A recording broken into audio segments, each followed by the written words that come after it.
most yellow t-shirt in the world. Where do you get that from? Primark, £6.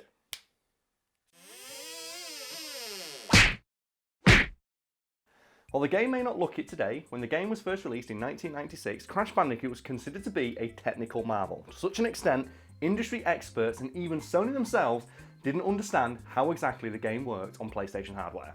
So a lot of people probably played the Crash Bandicoot and Sane trilogy, which They may have done, yeah. Not long been released, so Crash Bandicoot, the old one, might look a bit crap compared to the new one. It looks terrible! And we should probably explain to people who may have only just played, like, you know, the remaster, or maybe not even played Crash at all, and are only familiar, like, you know, the legend that is, like, you know, the Bandicoot of Destiny. Like, although the game, admittedly, did look, like, it does look dated today by modern standards, at the time it was considered to be cutting edge. As I mentioned in the intro, to such an extent, industry experts didn't know how it worked, and some of whom actually thought that test footage of the game running on a PlayStation 1 was actually fake, because they thought, oh, it's too advanced. And that's my favourite thing in video games. I don't know about anyone else. Like, you know, just the idea of, like, fake screenshots is bullshit in video games. Bullshots, I believe they're called.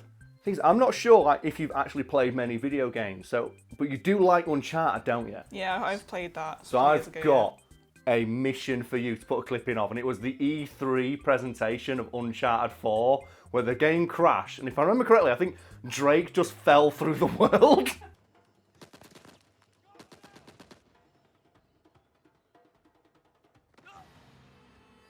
So what games are you looking forward to coming out, though? Well, I know the Crash Team Racing's being redone. Oh no, which is an old classic. Brad's in the room, and I can see the smile spreading across his face. He's just there, pretending he's going to drive his little car. Right, who's your main in Crash Team Racing? I need to know.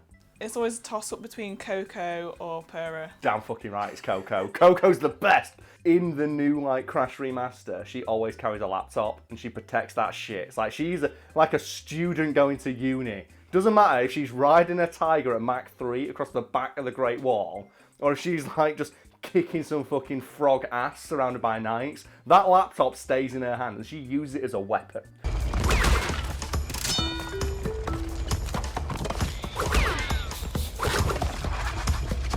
She also has her version of the Crash dance, which I fucking love. Like the famous, you put in the clip here, I don't care. So I contend that's the coolest dance move ever done. And audience at home, and specifically the ladies, if a guy did the Crash dance in the middle of a dance floor and it ends like the BAH, right? So would you or would you not go home with that guy? Because I think I would.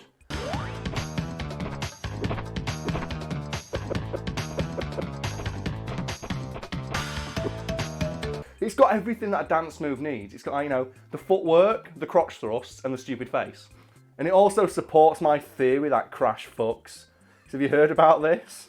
No. There you go. No. Oh, this is the first video you're editing, and we're going to discuss Crash Bandicoot's fucking habits. So let's go. For some reason, a lot of the advertising for Crash Bandicoot, which there will be examples of behind me, I'm sure, they seem to portray Crash like a bad boy. Like, you know, like leather jacket wearing Crash is like a thing. Bad boy Crash. Like, there's adverts of him just in bed with like 14 like hot Bandicoot women, and then he had like the tribal tattoo.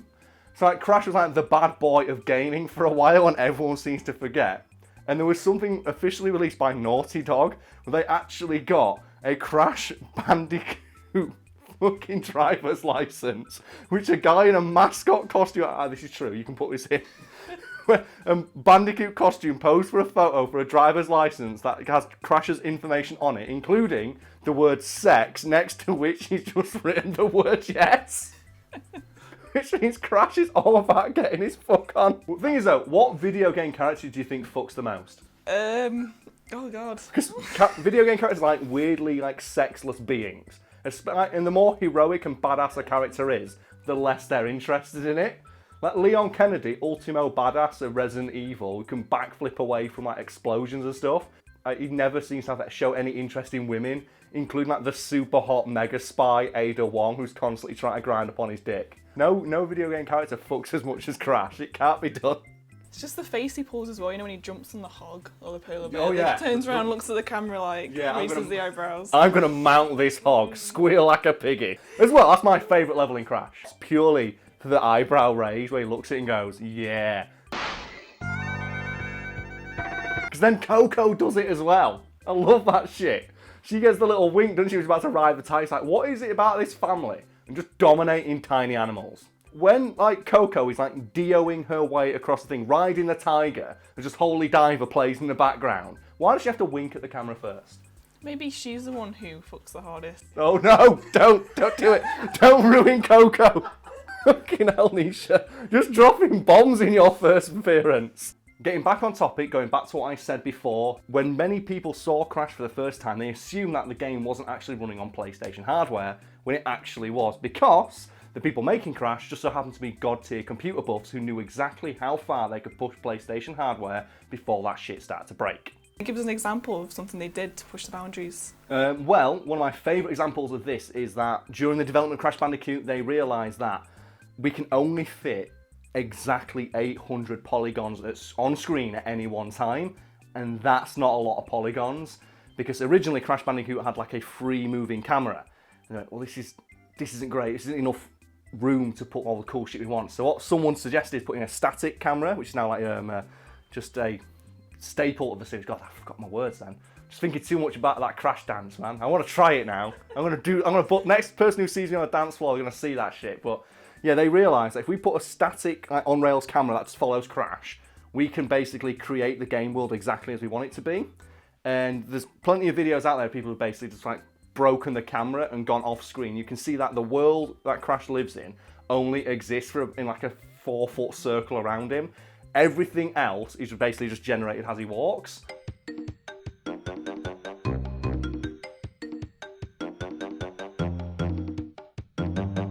And you can find videos of it, and it's really fascinating because they've realised that what we can do is we can just put in like random rocks, ferns, stuff like that to cover parts of the environment, and then so obviously to hide the stuff that's behind it, when you walk past this fern, all the shit behind you goes off screen, no longer exists, freeing up more polygons to make an enemy appear.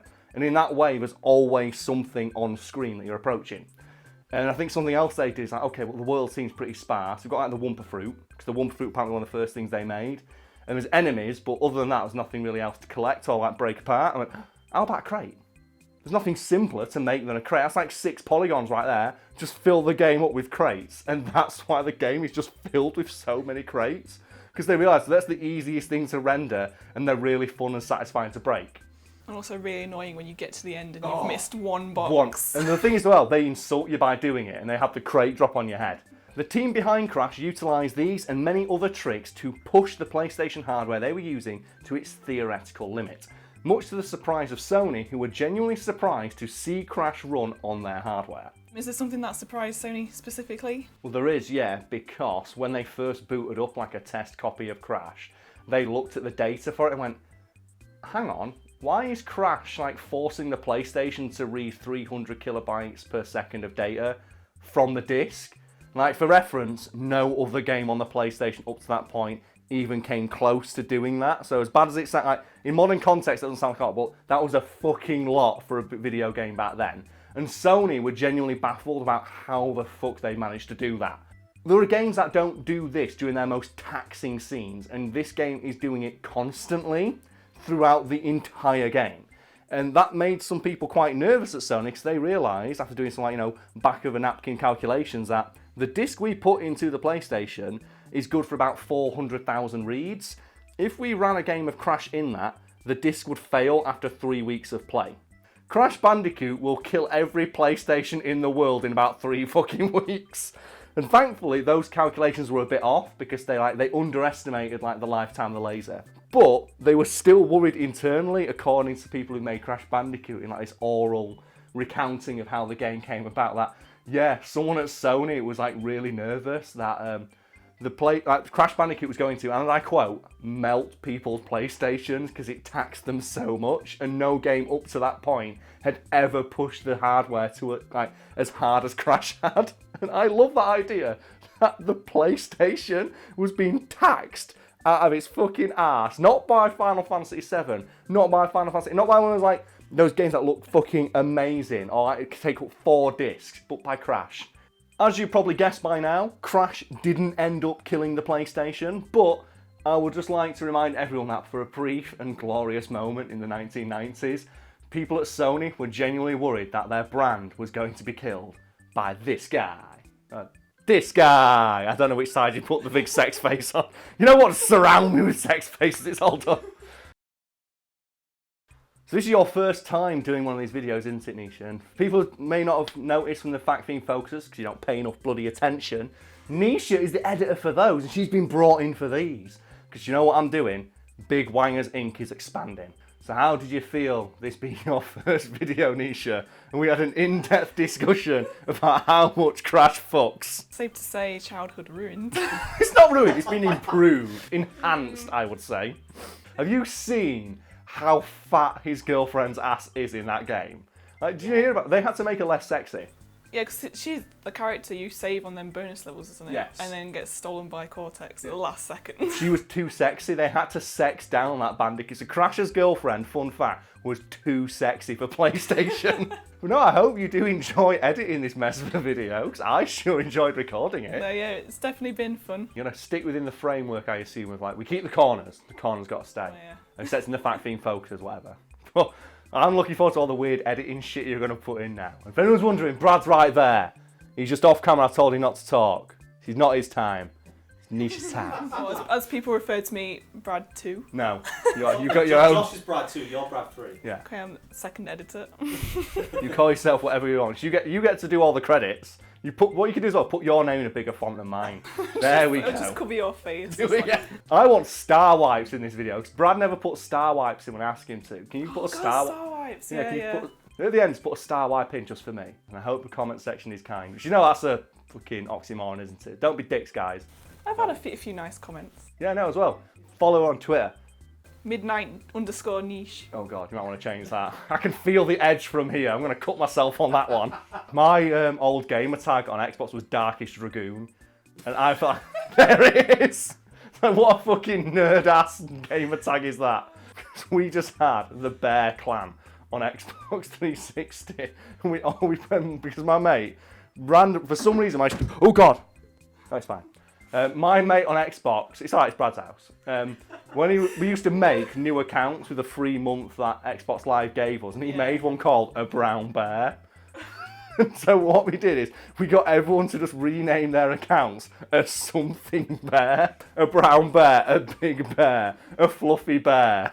So people was getting dunked on by the Bear Clan, and whenever people went on mic, we just growled at it. So we're just growling down the mic. Just fucking. Oh man, we used to do so much fucking bullshit on that.